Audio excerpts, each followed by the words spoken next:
Bonjour à tous, j'espère que vous allez bien. Donc aujourd'hui, je suis là pour vous parler d'un jeu qui s'appelle Croque-Carotte.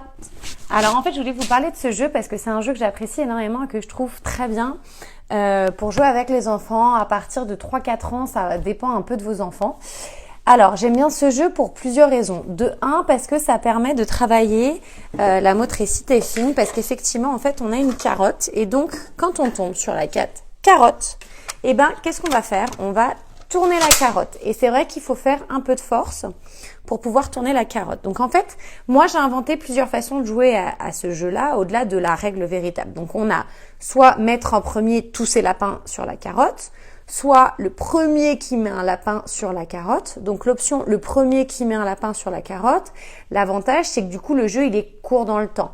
Donc si mon enfant il est petit ou il a des capacités d'attention plutôt courtes, ça va plus correspondre à ses besoins. On a le jeu où on met le plus de carottes, donc là le jeu dure plus longtemps. L'autre avantage de ce jeu c'est que du coup ça permet notamment pour les enfants petits avec les cartes pour savoir de combien de cases on avance, d'apprendre à compter jusqu'à 3, 1, 2, 3 avec la notion. Et du coup, ça a aussi un côté assez intéressant puisqu'on travaille les mathématiques. L'autre avantage, c'est qu'il y a des pièges, c'est-à-dire qu'au fur et à mesure qu'on tourne la carotte, on va tomber, etc. Donc, il y a aussi une part de chance. Au-delà de la stratégie, il va y avoir de la chance. Mais voilà, dernièrement, j'ai été confrontée à une situation où on est face à un enfant, ce qu'on veut, c'est qu'il joue. Parce qu'on veut l'aider à travailler sa motricité, etc. Et du coup, on n'est pas du tout intéressé par le fait qu'il perde, parce que on veut pas trahir la frustration. Donc les deux premières règles que j'ai données, où le but c'est de mettre en premier, vous pouvez par stratégie gérer. Ce qui est intéressant, c'est de voir si vous voulez trahir la frustration chez votre enfant, effectivement, utilisez des stratégies pour gagner. Et dans ces cas-là, votre enfant va perdre et vous pourrez travailler la frustration.